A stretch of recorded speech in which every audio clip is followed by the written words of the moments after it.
Hello everyone, so we're testing out the Deer Creek muzzle device. Okay, so this is a shielded muzzle brake. Muzzle brake here, shield goes over it. We're going to be testing it out with the 308. Okay, and then you got the little blast holes in the front that direct the noise forward. I already did a video where I put an adapter on this, right? A 1/2 by 28 adapter, and I was comparing it to, let's say, this Core Valley linear comp, which is $35, right? So we got $35 here versus $110 or $115 here, and the Deer Creek only did a little bit better than the $35 Core Valley. Okay, so there was an improvement. The sound was a little bit lower. Okay, the recoil was maybe a tiny bit lower, but in 5.56 there's really very little difference. Okay, in fact, I mean, even when I shoot like just the muzzle brake by itself, and you compare it to the an A2 flash hider, with 5.56, there's just very little difference. Okay, so we're almost splitting hairs there. But what I'm hoping that now is with the AR-10, we're going to see a bigger difference. And the same thing happened with the Badlands. Okay, so I did the same test about a week or two ago with the Badlands. When I had this on the 5.56 gun, I saw very little difference between I saw very little improvement over either the Core Valley or just a flash hider. There was an improvement in the noise, right? But the recoil, really nothing there.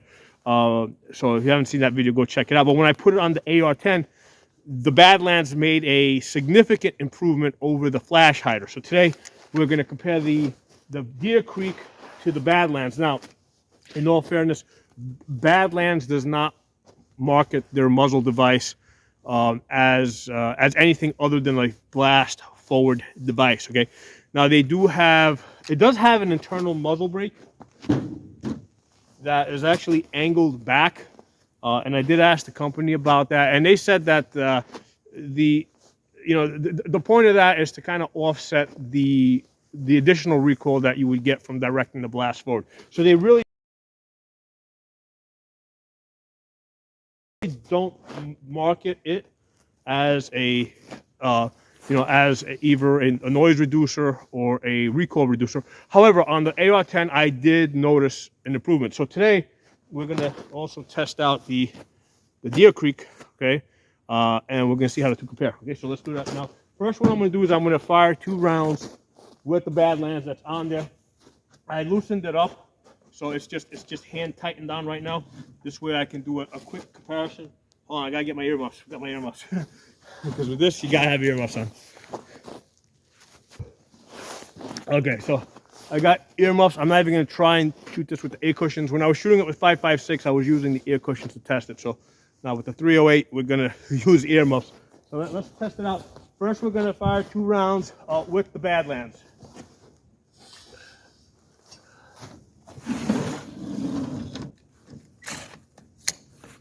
So this is a Palmetto AR-10. It does have a heavier buffer weight. It's got a 5.6 out buffer weight, and it also has the orange Springco spring. So it does have some, so that's meant to already reduce the recoil a little bit.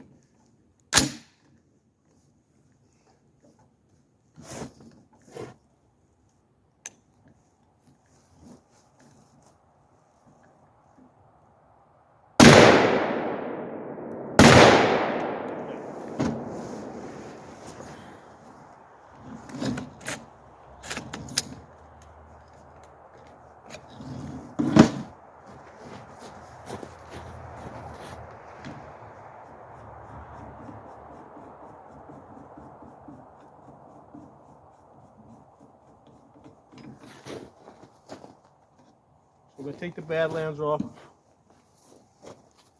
So this is, let me take this apart. So this is the muzzle brake. I talked about this in detail in another video. It's a 2-chamber muzzle brake. Normally you would have to time this so that if you're just shooting this with the muzzle brake. Right now we don't care because I intend to shoot this with the shield. Okay, yeah, because I don't want additional noise. Okay, in fact, one of the things I have found is like when I put muzzle brakes on guns, my accuracy actually drops, right? Because the extra noise becomes a distraction. Okay, so you know, I'm better off just shooting it with a flash hider. So I need the shield, otherwise the bird cage, the muzzle brake by itself is not very useful to me. So we're not going to time it right now. We're just going to put it on there.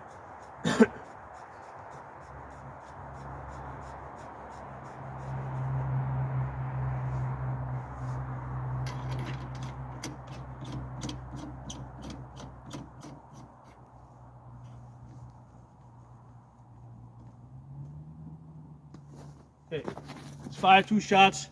Now this is a very smooth table, and when you typically have a bipod on a smooth table like this, it does jump a lot. Because normally what you want to do with the bipod is you want to get prone and you want to lock it, you know, you want to push forward into it, kind of almost locked into position. You can't do that on a table, so usually with the bipod I'll see additional movement.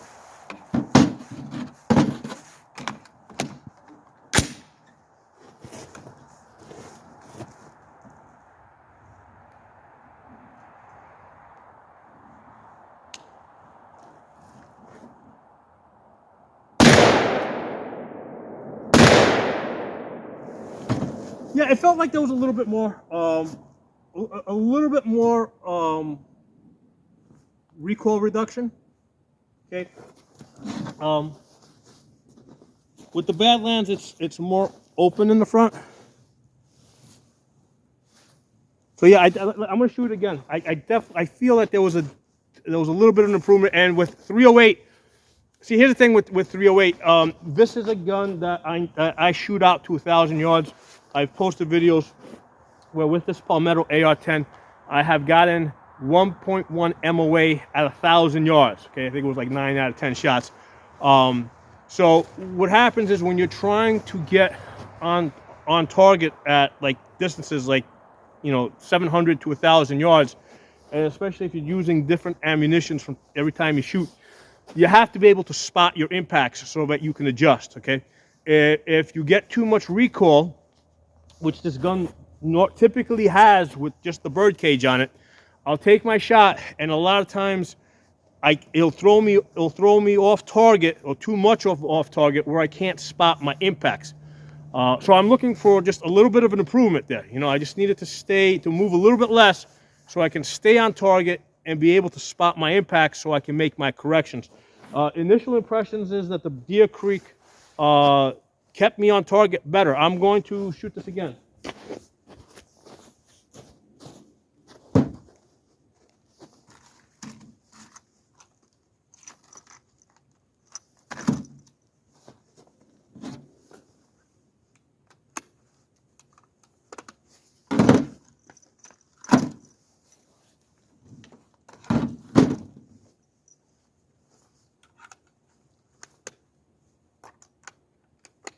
Let me do this. Let me go back to the Badlands.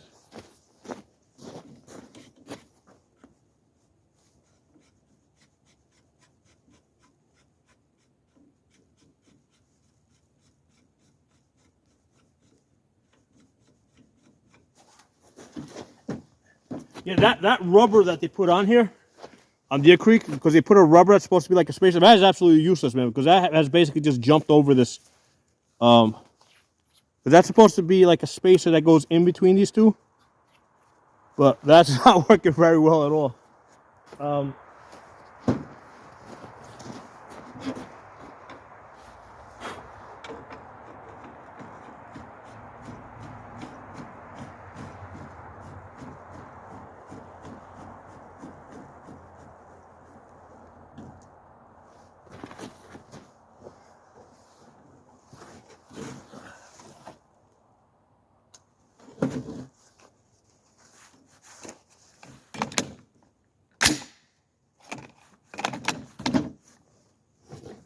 I'm gonna go a little further out. I'm gonna go to 150 yards.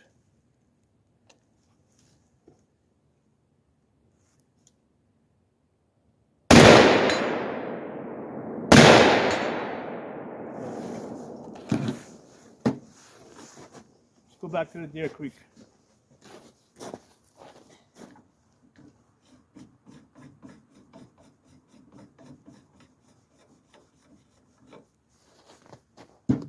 I mean, both of these are better than just the flash hider I had on there.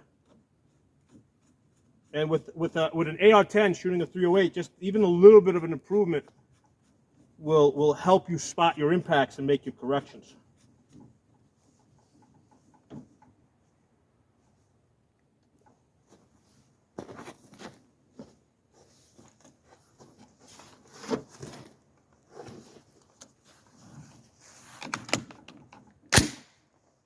All right, 150 yards.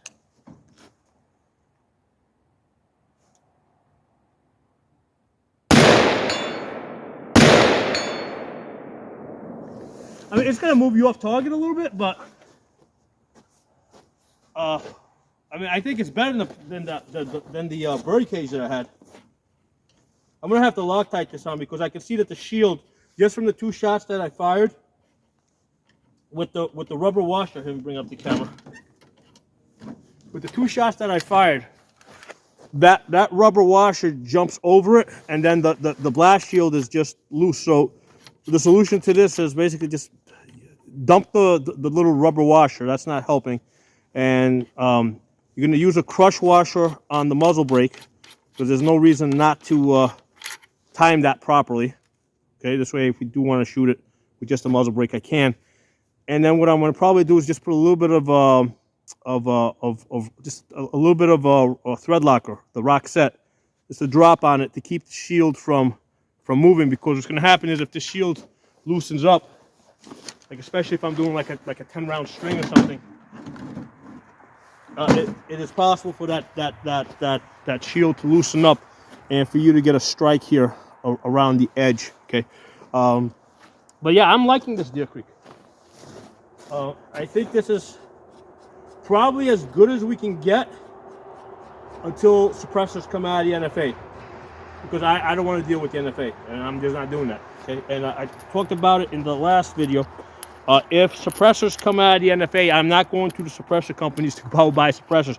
I'm going to the companies that make muzzle brakes, and I'm going to see what they have to offer, right? Because I think that, I think that it's just a complete ripoff to pay $1,000 for a suppressor, right? It's a suppressor is nothing more than a muzzle brake with a little extra shit in there, okay?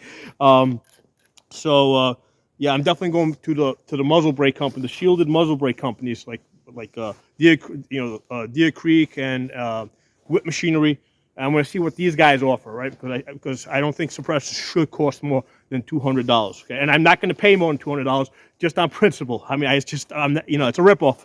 Okay, but the other thing is that if suppressors do come out of the NFA, right, and then the question becomes like, okay, what do you do with these muzzle devices that you bought? Well, with this style over here versus what's the bad way? Right, because one of the things if that happens, right, what I think I would like to do is maybe fill in these holes over here and see how that improves it, right? Because I mean, I know it voids the warranty, right? But who gives a shit? At that point, it's junk. If you're able to buy suppressors for $200, you're gonna buy suppressors, and you're gonna otherwise throw these in a drawer somewhere. You're not gonna use them. The only of value now that you can't get suppressors. So with the Badlands, it's really hard to go back and fill in all these holes because these holes are big. I mean, I could do it with the welder, but still, that's a lot more work. With the Deer Creek design over here, basically the holes are a lot smaller. You could just take your welder and you could just fill in those little holes around the edge here, and see what it does for you. I mean, I don't know if it will make it quieter or if it will reduce the recoil additionally or the flash additionally. I don't know, but I would definitely experiment with it. Especially if I've got a bunch of other suppressors that I've been able to order after they come out of the NFA. So I would do that, because otherwise it's not going to be very useful to me. So yeah, this is an easy modification to do. Just fill in those little holes, and you could test it out actually by you get like little machine screws, right? Like a bolt. Basically take this apart, run the bolt in through the back, and put like little nuts over here, and see what that does. What effect that has, or if it's going to have any effect, because it may not have any effect. And I don't know what the legality is, and I don't care, because I'm not going to do it. I'm just saying, looking forward, if suppressors come out of the NFA, and I'm looking at this, and I'm like, okay, what am I going to do with this now? That's something to consider. you know, just filling in those little holes there and seeing what it does for you. But yeah, this is gonna go on the AR-10. I kind of like this. And I was, like I said, I was also looking at whip machinery. The thing with whip machinery is that it is longer. Okay, it is also more expensive. It was like $140. Okay, so it's more expensive. It ends up being longer, so I don't know how much of an additional benefit that's going to be. But also the design that has, right? Well, it is a 3-chamber muzzle brake as opposed to the 2-chamber muzzle brake that we have here. I would like Deer Creek to maybe try making a 3-chamber muzzle brake. I would try that. I would get that and try it out. You know, obviously it would be a little bit longer. I'd like to see how that works. But with, as I was saying, with the whip machinery, they got a 3-chamber muzzle brake, and then they got the black shield that comes out, but it doesn't come in like this one does with the little holes. It's just open over there. Well, I don't have one here. It's more open. So with that one, because it's so open, basically you gotta get like a stainless steel washer and put that over the top and weld around it in order to close that up. If suppressors come out of the NFA and you're able to modify these things. Again, I don't know, like I don't know if doing this necessarily makes a suppressor, because let's have a quick discussion about what is a suppressor, right? Because the suppressors are not specifically defined, or silencers as they call them in the NFA. Silencers are not defined by how much noise reduction or how much they actually change the performance of the gun. They just refer to them as silencers. So to me, that makes me say, okay, a silencer is a very specific patented item, right? The same guy that invented the muffler that goes on cars, right, and got a patent for that. He also invented the so-called silencer and got a patent for that. So to me, it's like, unless you're copying that exact design that's in the patent, you're not making a silencer. You're not making a silencer that is referred to in the NFA. Okay, so since NFA doesn't talk about performance, yeah, what's a silencer? Go back to the original patent. Whatever that picture shows, whatever that design is, that is what the NFA covers, and that's it. Okay. However, I'm not in the mood to get into a fight with the government, so I have no intention of doing anything until they come out of the NFA. It's just not worth my time, not worth the hassle, not really, quite honestly, not really worth the benefit, right? Because if it was really worth the benefit, I would have paid the $200 tax stamp. I would have, you know, paid the $1,000 for the, you know, for what they charge. But I don't think it's worth the benefit, so I'm not doing any of that. But for this, for the $120 that it costs to get shipped to my house, yeah, there's a little bit of a benefit here. There's a keeper. All right, we're going to keep this. This is good. All right, so thanks for watching. Drop some comments. Let me know what you guys think. Talk to y'all soon. Hey, everyone. I just finished attaching the muzzle brake with the crush washer, and then I put the blast shield over it, put a little bit of Roxette on it, and I had to re-zero it because there's going to be a slight impact shift anytime you change the muzzle device here. So on this Palmetto 20-inch AR-10, I was showing the Freedom Munitions. I got a nice 4 out of 5 for 1 inch at 100 yards. The 5th shot blew off. That opened up the group to 2 inches, but that's going to sometimes happen. It could have been me, could have been the ammo, whatever. But what I did is I pulled out my 16-inch AR upper. Okay, so they share the same lower. This has the standard A2 flash hider on it. Okay, so I wanted to see how it would compare, which is what this one originally had. And holy shit, man, what a fucking difference. I mean, I'm shooting this thing, and you are with now these Freedom Munitions, they're hot. Okay, these are they are concussing the shit out of me with the bird cage. So these are the 150 grain Freedom Munitions. These are pretty hot loads. They come in at about 2,800 feet per second, a little bit above that, like 2,500 foot-pounds of energy out of the 20-inch barrel. Out of the 16-inch, it comes in somewhere around 2,350 on the energy. So these are pretty hot loads. And using these Palmetto uppers, I've gotten like 1-inch groups a bunch of times. With this 20-inch here, I got 1.10 MOA at 1,000 yards for 9 out of 10. So anyway, I had finished zeroing in the 20-inch, And I said, hey, let's put the 16-inch on here with the bird cage, right, and see how that feels. And man, it is like concussing the shit out of me. It's like, it's not like I'm even feeling it here. I'm feeling it up here, you know, like even with these earmuffs, it's like you feel like you're getting punched in the head, man. What a difference. I'm gonna shoot 5 here and 5 here on the camera. But yeah, it makes a difference. I mean, I tell you guys the truth. After going back to this bird cage, I'm pretty sure I'm gonna want to get another one of these and put on this one. And the nice thing here is that, like with the bird cage, it comes in at like 1 inch and like 3/4, like just underneath 1 inch. I'm sorry, just underneath 2 inches, right? So it's 1 inch and 3/4. It's just underneath like 2 inches. With the Deer Creek muzzle device, I come in at 3 inches. So I'm really only adding like 1 inch, 1 and a quarter to the barrel length. So that's really efficient. You're really getting a lot of you're really getting a lot for that extra inch. Okay, so we're shooting 100 yards. We're gonna shoot 5 rounds of this freedom munition. Let's see how we do.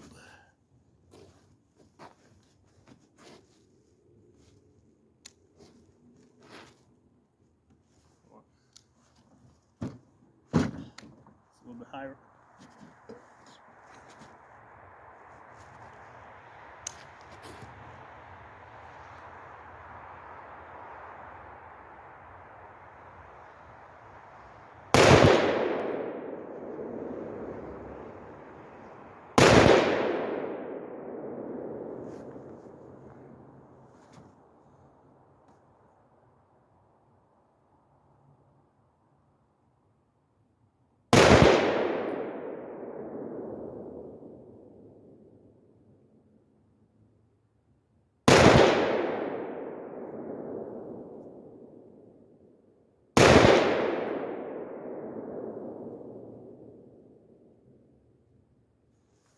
Yeah, so that's like, you can feel it. I mean, it's actually moving my hood. I had to reset my, I had to reset myself here. Let's change uppers.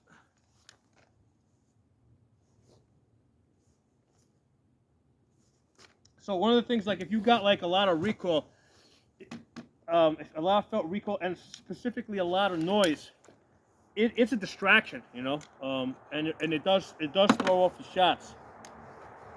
That's one of the reasons why I don't use a muzzle brake, like a plain muzzle brake, because I find that if I have a muzzle brake, I shoot worse with it. Got snow on my glass, you know. I shoot worse with a muzzle brake than with just a bird cage, just because that extra noise distracts me.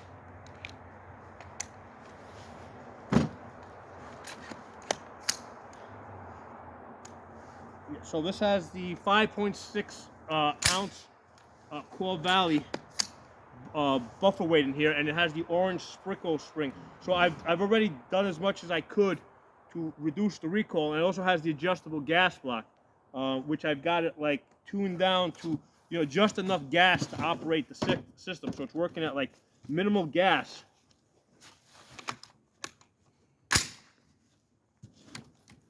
All right, let's see how we do with this.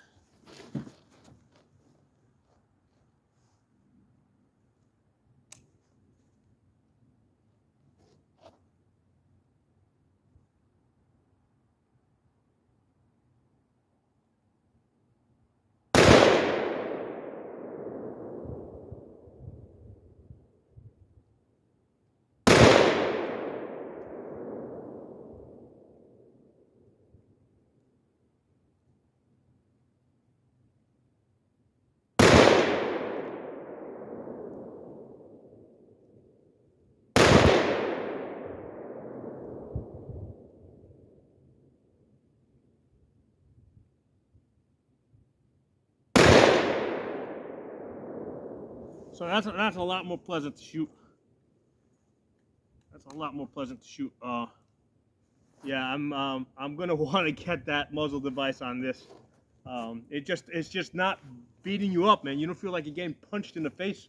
And again, the gun's not impacting. The recoil is down here, and it's not like I'm feeling it here.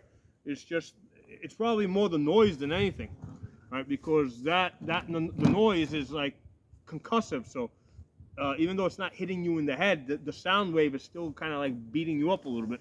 Let me go take a look at that.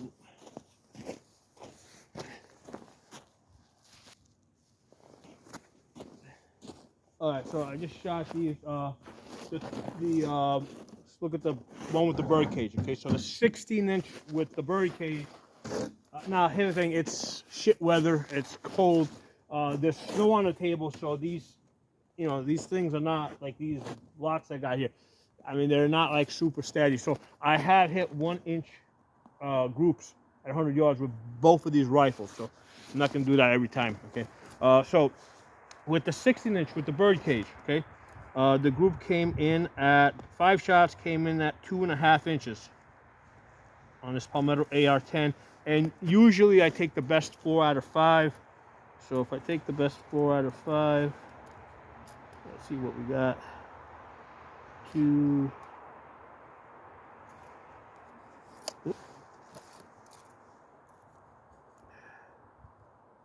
inches, 2.25 inches if I take the best 4 out of 5. Okay, so on the 20-inch, which has the Deer Creek muzzle device, on the 20-inch, first of all, it was a lot more pleasant to shoot, a lot less concussive.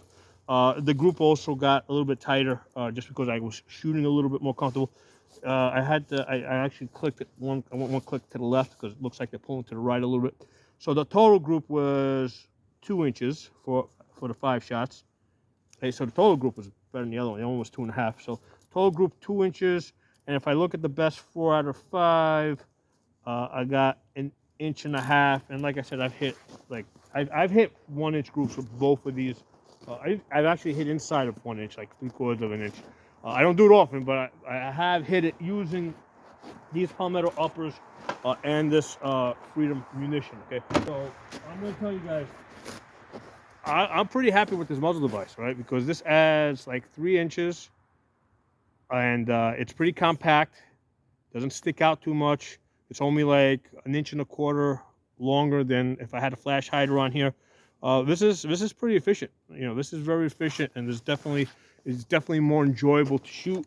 And my conclusion, right, is that I want to put that muzzle device on my 16-inch as well. Okay, so I'm not going to take it off that one at some point. I mean, it might take a couple of weeks or whatever, but I'm just going to get another one, and I'm going to put it on here because it produces results. I mean, there's improvement. And here's the thing, like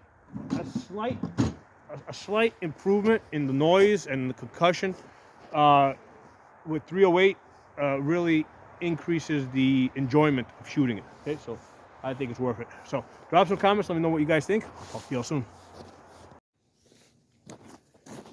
Hey everyone, it's starting to get dark, so I want to do a muzzle flash test. I'm just curious what it looks like. So I'm going to test both the Deer Creek in the 20-inch and also the flash hider in a 16-inch, and we'll just compare and see what it looks like. So first I'll do the Deer Creek.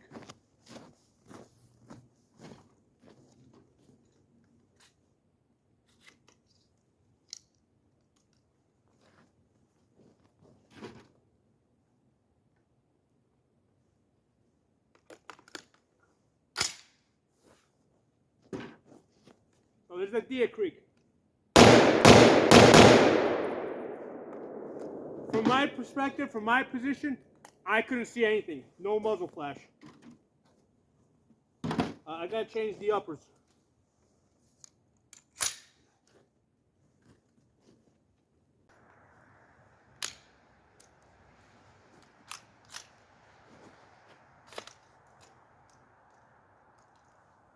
Okay, so this is the flash hider now. The 16-inch with the flash hider.